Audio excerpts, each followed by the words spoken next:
It is a book that has inspired and terrified for 200 plus years and inspired countless movie adaptations. Welcome to Strip Coverlet. I'm Adrian Fort. And I'm Dalton Gentry. And we have a book review this week. Dalton, what is it? This week, today, Halloween, Mary Shelley's Frankenstein.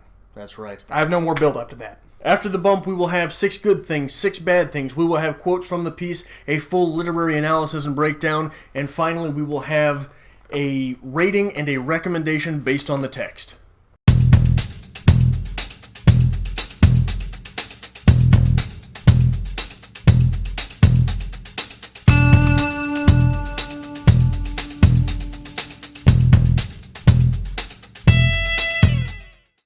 All right, where do you want to start with this? 3 good, 3 bad?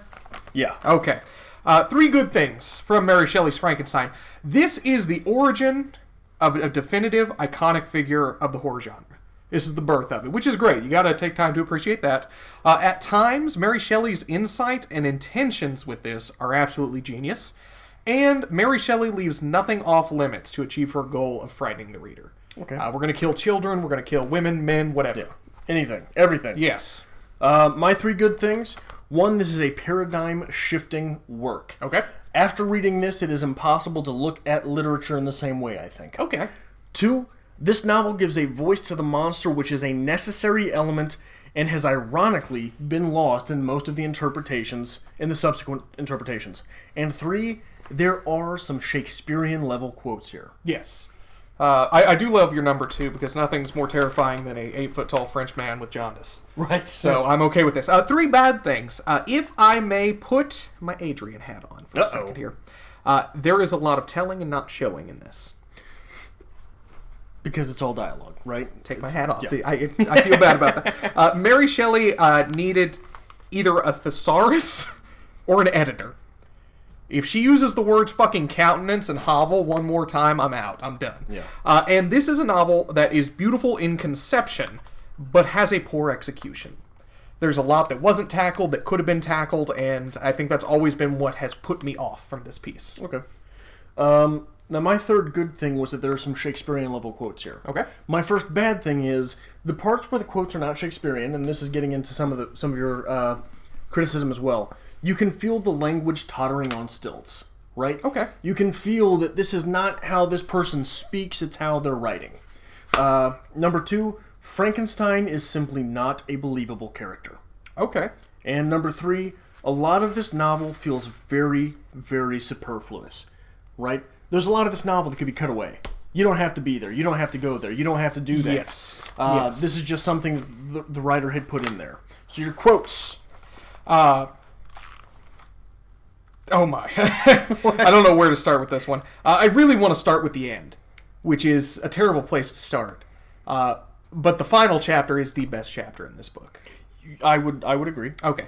So I'm going to read the last, Chapter. Yeah. This is from the second to last paragraph. I shall die, and what I now feel be no longer felt. Soon these burning miseries will be extinct. I shall ascend my funeral pile triumphantly and exult in the agony of torturing flames.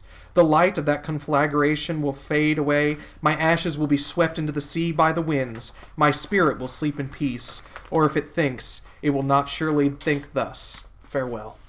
That's a hell of a way to go. That is a hell of a friend. Or way to go. I was reading. That's okay. Go on. This from page 14. But I have one want which I have never been able to satisfy, in the absence of the object of which I now feel as a most severe evil. I have no friend, Margaret. When I am glowing with enthusiasm of success, there will be none to participate in my joy. If I am assailed by my disappointment, no one will endeavor to sustain my dejection.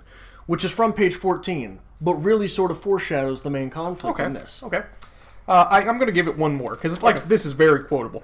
This is from 169 of the Kaplan SAT Score Raising Classic. Very nice. This was what I used in my senior AP Lit class in high school, so thank you, Derek. Which you then said you would not be reading for the channel because it would bug the hell out of you. Do you know how hard it is? You read this page and there's nothing but definitions of words on this page. It's hell.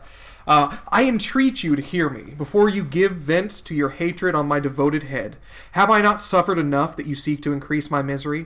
Life, although it may only be an accumulation of anguish, is dear to me. and I will defend it. Very nice. This from page 144, which I think is a very small and very Shakespearean type insight to the human experience. Okay. I am malicious because I am miserable.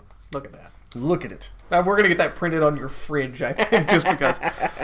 So I have to tell this story before we really get into this. Like I said, this is my third reading of Frankenstein. Okay. AP Language Arts in high school. I can't think right now. Was my first introduction to this. My teacher, Derek, bestowed this upon me, and I still have that copy. Freshman English, Missouri Western. I did this for Ian Roberts. And here we are again. I got a lot more from it this time. Okay. I feel more comfortable with it, even if I still don't like it. So, where would you like to start? What did you want to discuss with this? I'm not sure if I want to start here or if I want to end here, so we'll go ahead and start here. Do you know the story behind this, right? Where it was like a challenge between writers? Right. Who can write the best ghost story? Right. And they were at not a retreat, but they're stowed away. What the hell else do you do at this time? Right. And they all challenge each other to write a ghost story. And further, in my issue here, we get a little note from Mary Shelley herself. Really? Where she says, the very next day, Percy had a gorgeous poem. And everyone else were writing these stories. And I was the last one. And I couldn't come up with anything. And I couldn't come up with anything. And I couldn't come up with anything. And finally, it hit me in a nightmare. Okay. That I had.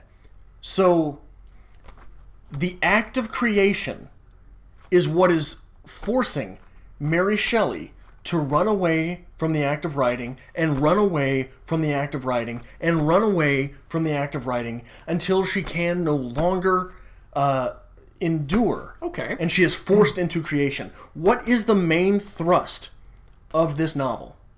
Victor Frankenstein running away from creation. Who's trying to force him to create again. Yep. So I think that is a great irony of this piece. Okay. Something that, and you know what, maybe that's not, I mean, you can very rarely trust an author when you ask them what their work is about. When you ask them, for example, William Faulkner was famous for always lying and having different stories about what a story was about, or how he wrote it, or when he wrote it, or what happened while he was writing it. Kurt Vonnegut, when questioned, he said he was writing a novel about Dresden for years before he could sit down and pen Slaughterhouse. Right. So I think that it is very telling to the creative process that what was afflicting Mary Shelley at the time that she wrote this ended up being the main thrust of the novel. Okay. Victor Frankenstein running from his creation because his creation, his art, wanted him to create again. Okay. She was feeling the pressure from these other writers to write again, and she kept running from it. Now, I see where I thought you were going with this is one of the points that I wanted to bring up. Does Mary Shelley do anything in this novel? Or does she just take the ideas of other people and just expand upon them? Well, I think that there's a great argument for the fact that all literature is just expanded upon other ideas from other people, which is expanded upon real life. Right? Is this book by Percy Shelley with notes by Mary Shelley? I think that is a hell of a claim to be trying to make. I'm just saying, okay, let's look at mutability. We reviewed mutability for this, and lo and behold, I had completely blanked out the fact that mutability is quoted in this. Very telling that I would say, mutability would be an inspiration for this piece, yeah? Okay. Really agitated me that Mary Shelley just kept peppering in, like, her husband's work into this, instead of just saying, this is mine, this is I own it. And maybe that's indicative of the time, but I don't want to read Percy Shelley. I want to read Mary Shelley. Okay. Am I just a pissy editor at this point? I think you're just pissy. I could just be pissy. I think that I thought it was... I liked the fact that not just literature, but contemporary literature was peppered into this. Okay. Because a lot of these poems were things that were being written right then, right? Yes. So that's like today a book having songs in it. Okay. A book that quotes Jay-Z or Eminem, right? It would tell you something not only about the writer, but the speaker and the characters. So I think that all of these things are... Look, literature wasn't something done by everyone. Okay. Right? So you're already putting these people on stilts. All right. So these are people that you know you're supposed to be listening to. These are people that you know things about simply because they are able to quote literature. Now, one thing that does give me some pause is the timeline of this. Okay. That little, the introduction with the sailor, what's his name? Robert Waldrop or Waldron? Waldron. Where you have the letters where there's no date at the end. It's 17 blank. Yes. Right? But these poems, some of them were written in like 1798. Okay. So you're putting this whole thing Dating all this. right. Okay. But you're also the people in flashback. Perhaps they are not quoting perhaps they're quoting text that they know now but did not know then. But if they're quoting text that they knew then what you're doing is you're putting 6 years of text in a 16-month window, right? Because this happens over the period of 6 years, right? I couldn't say exactly. The meat of the novel, I think. Okay. When he goes to Geneva, he just wanders around the Alps for years. Right. That's all he does. Right. Well, that's what the monster does after creation. Yes. But we're going way back to when Frankenstein goes off to create. Okay. Now, one thing that you brought up time, and we've talked about this a little bit because this infuriated me, and I brought it up, and you're like, at one point when the monster is first stumbling around in its infancy, before it has developed the ideas of thought, of higher thinking, of language, the monster literally says, I heard the birds singing a song, and it was beautiful and all this. He says right before that, it was 7 o'clock in the morning. This is what kind of pisses me off with this, and this is my argument that she really needed an editor with this. How the hell does the monster have a concept of time? Right. So I think there are some flaws in this. Well, and that the same thing caught me. Okay. And it made me question everything more at that point. Okay. How is he able to live around a house of people who live in the forest and he saw them, they never saw him? Yeah. Because when you live someplace like that, the minute you step outside, your head's on a swivel. Yes. Right? What's going on right now that I can take stock of? Yeah. Ignore the 8-foot-tall Frenchman who's living in a hole under the house. Who just happens to be there. Yeah, it's all right. But one thing that I really enjoyed about that part of the novel, which I think is a very important part of the novel, is the fact that the creature, the monster, whatever you want to call it, didn't have higher levels of thinking, didn't understand higher concepts of thinking until he read literature. Right. It wasn't the books on science, it wasn't anything, it was literature that made him think and question and conceptualize things, which I think is beautiful, especially as a reader, as a writer, to say that literature is the highest form of art, the highest form of knowledge. Yeah. But the monster reads Paradise Lost from Milton, and he reads it and says he read it verbatim as if it were fact. At that point, does the monster acknowledge there is no God? If he is able to question and say, I read this as it was fact, right, instead of reading this as it was fiction? I think that's interesting, and it's something that bears discussion. I'm not sure what points to make from that. This is my angry fucking discussion with... I'm just pissy and cursing now. This is my angry discussion with Mary Shelley, is there was a lot that could have been achieved with this.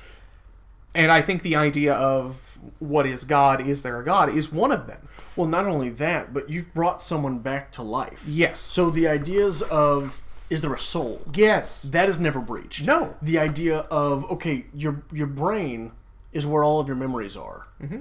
Is this creature able to pick up language so quickly because there are still sparks of memory in there? But, the monster is given the concept of God, and he read it as fact. But later, after he has educated himself and he is more eloquent and can speak at a higher level, he dismisses it as not fact. When, if we want to look at Frankenstein, Gene Wilder, Frankenstein, Frankenstein, that's embarrassing. He's literally playing God in this novel. He's creating life, and it's very interesting. It's never addressed. Right. Well, and also when you want to talk about things in that way, the original subtitle, if I'm not mistaken, to this was the Modern Prometheus. Yes. So, which is getting us into Greek mythology. And when you look at the end of the novel, what does the monster go to do to himself? basically throw himself upon the funeral pyre? Yes. The fire? So he wants to set himself... The creation wants to set himself on fire. Okay. And there is that scene where he first finds fire. And it's the greatest thing ever. Right. See, that very Prometheus there. But there is a lot going on here. Is there anything you want to talk about before I start really ranting about how Frankenstein has changed from novel to film? Well, I think that it bears mentioning... All of the relationships in this book are very strange. Yes. Robert Walton has only his sister to write to. Yes. His sister, who has cared for him. The captain had that weird false marriage thing going on. Yes. Frankenstein's mother and father relationship is far less than traditional, right? Now he's betrothed to his cousin, which I guess would have been normal at this time. Would have been normal-ish, but how they acquired that child is strange. They both had the relationship with... Okay, so they got her from... Okay. I've just got so many notes on this because everyone's relationship is very strange in this. Mm-hmm. And look at the way... was it Safi? Yeah, Safi, whatever. Safi got to the old man. All of these relationships are very strange and disconnected. Okay. They're people who have been acquired, right? Yes. Or they're people who you grew up with and were afraid to leave. But there are very few, hey, you like literature? Me too. Let's be friends, pal. Yeah. Right? Not a lot of that. Everyone is acquired or shattered. Okay. Right? So I wonder if that is put in there on purpose, if that is just fragments of life that worked their way into the novel, because I was not able to really make anything of it. Okay. Right? And that was one of my big points here, and this may be Mary Shelley's writing. I think there's a lot going on in this novel that, through conception, are just absolutely beautiful. There's wonderful points, there's a lot of thought-provoking points, there's a lot of good literature in this. I don't know if I like Mary Shelley, though. What do you mean? I think had this been tackled by a different author, whose writing style perhaps could have been different, it would have given me a lot more. Frankenstein's kind of a flaky character. I don't like him. Frankenstein's not realistic at all. And here's look, I am raising this question because of my education and because of the way that my education was set up. Okay? Several of my classes in college... one of the suggested paper topics, when you're talking about a final paper, or a term paper, or this or that, you need to write a paper considering all of the text that we've looked at in class, and how believable were the women as written by men. Okay. How believable is Frankenstein a man as written by a woman? Not. Because my first inclination reading this was that he's just not believable, period. Okay. But when I started looking more at it, is it fair to question because of gender? I think that when you have a certain level of testosterone, anytime someone threatens a loved one, you don't run away, do you? Okay. You become as burly as you can get, right? Okay. And that's what happens continually in here. Believable or not, Frankenstein is not somebody that I would like to associate with, because if you upset him, he's going to get sick for the next 3 months and just be bedridden. And woe is this. And here's my main argument. The minute Frankenstein's monster comes to life, what does Frankenstein do? He runs away and takes a nap. He runs away and takes a nap. Here, let me tell a story. Over the years, I have dated many women, and one of the women that I dated, I came to her house one time, and we were conversing at a certain point. Can I use the restroom? If you want. What do you mean if I want? So I get up and I go there. The door's closed. Her doors were never closed. She had her closet was open. The bathroom door was open. The cupboards in her kitchen were always open. I said, what's going on here? There was a spider in there. When? Tuesday. I'm sorry? Did you just plan on never using the restroom again in your life? Have you showered? Right? So what she did apparently was she saw a spider, tried to kill it, it got away, she shut the door, never thought about it again. Okay. I'll just pee at work. Yeah. Right? I'll run away. I don't need this bathroom. Right. That's kind of what Frankenstein does here, isn't it? It's alive. I'm going to go take a nap. Now, see, you can't do that. You can't say that Frankenstein's not a realistic character and then drop that, like, analogy on that. Because that is me. I have come home from work on my lunch break, and there was a spider on my laptop, and I was going to go use my laptop. I'm like, guess I'm not having lunch break. Went back to work. Really? Yeah. So, apparently Frankenstein is now believable when we add spiders into the equation. But this is a real problem. It is a pressing problem. Yes. And Frankenstein, the character, just kind of ignores it. And when you look at Frankenstein as a man of science, as a man who is educated and who would be very much in the problem-solving mindset, it seems very unrealistic that he would see a problem and be like, well, I'm out. Yeah. Yes. So there's a lot that's really difficult to get into with that character. Now, if we can talk about characters, though, the monster, the creature, whatever you want to call it, I like it in the novel. Yes. The fact that it is given speech makes it all the more terrifying. This is the difference between, the mindless, slow zombie, which is fine. I don't mind those. But it's the fast, smart zombie. That's what freaks me out a little bit. Right. This is the fast, smart zombie. This is a creature that's more intelligent than you, that's faster than you, that's stronger than you, and who's just going to show up and let you know this. Yeah.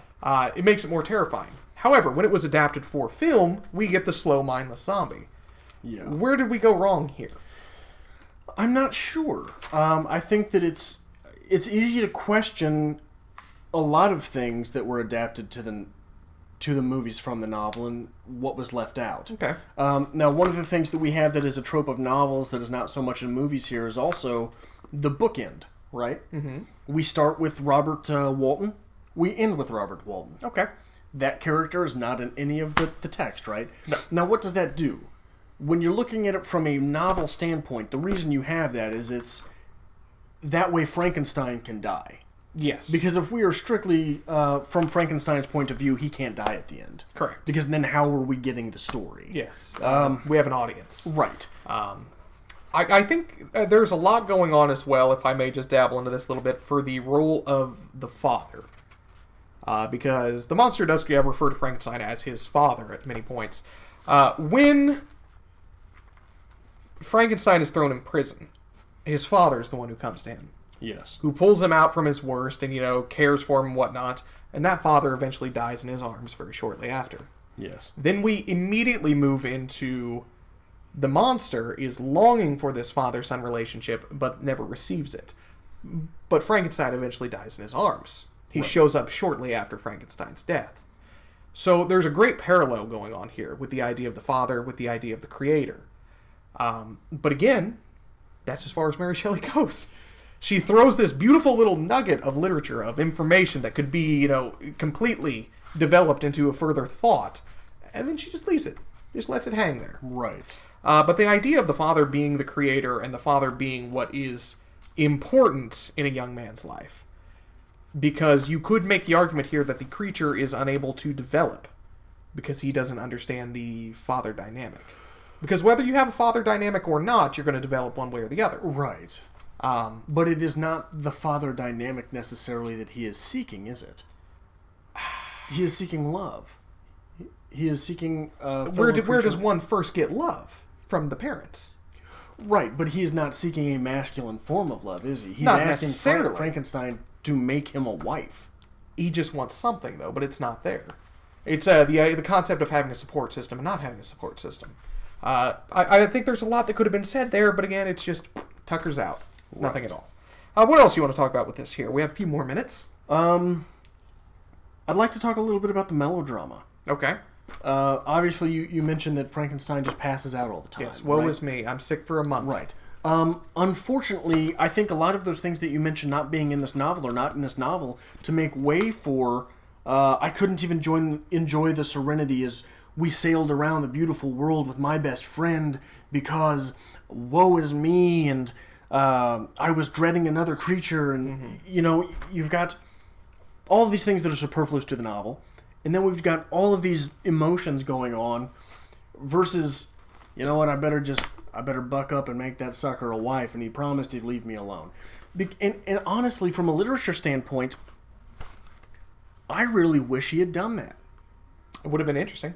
Yeah. And that is something that the films have kind of played with, Bride of Frankenstein. Yeah, very poorly. Yes. But that's the Adrian theory of masculinity, is the man must do what the man must do. He has presented the option here. If you do what must be done, you're good. Scot-free. I run away. Yeah, You'll never see me again. I won't bother you. So it is very interesting that he focuses more on the beauty of the area. And don't get me wrong, it is a beautiful area. It's one fun thing about this is that's the area I lived in when I was in France. Yeah. Right outside of Geneva, Swiss Alps, in France. It's beautiful. I get it. You don't need to tell me about it. You don't need to go on adventures where you're just going from this town to this town. Well, and another thing that was interesting to me is when he was trying to coax Frankenstein into making that bride for him, he said, we'll run away to South America. At this time, South America was, it's just forest. It's just a big old... There's nothing there. Just a big old jungle. Yes. Which, what would that have looked like? It would have looked like Adam and Eve. Okay. Right? Very interesting. Yes. So we get instead this idea of Prometheus at the end, right? Where he's just so tortured and he's going to go burn himself, and fire is fire, and fire is... because what does fire represent? Fire represents all things bad and all things evil. Okay. It also represents technology, doesn't it? Yes. It was from fire that we became us. And there is a huge argument. This is the unfortunate thing. We're the only people who do like 30-minute book reviews. We really get into things. And people always say, God, these reviews are so long. We haven't even touched on the fact that this is just a beautiful representation of the development of technology. Yeah. The changes and the time. It's just, you can only say so much. Yeah. But yeah, that is what I got. Yeah. You want to rate it? You want to review it? Rate it, recommend it? What? Yeah, what'd you get? Rating-wise? Yeah. I'm going to give this 90 strangled family members. Okay. I gave this a high ball here. I got a lot more from it this time. I'm still not crazy about it, but damn if it doesn't have value. I give this 92 countenances out of 100. I fucking hate you so What much. would you recommend? I would recommend The Picture of Dorian Gray by Oscar Wilde. Okay. Roughly the same time period. It's going to deal a lot with identity as well as Frankenstein's creatures dealing with identity. And just a damn good read. Yeah. Yeah. I say The Merchant of Venice by William Shakespeare. Okay. You've got a bad guy given a voice, right? True. Very true. So I think when you're looking at those parallels between the bad guy and this and that, and what does have feelings, what doesn't have feelings, why is someone the bad guy? Okay. Shakespeare gave a voice to the voiceless. Very interesting. And that's kind of what Mary Shelley did here. So, I like it. Yeah. All right. Make sure you hit that subscribe button down below and give this video a like as well. I mean, how can you not like Frankenstein on Halloween? That's perfect. It's perfect. That's wonderful. Perfect. That's why we plan it this way. Make sure you like us. Make sure you follow us on Twitter. Make sure you follow us on Twitter, @StripCover, and on Facebook, @StripCoverLit.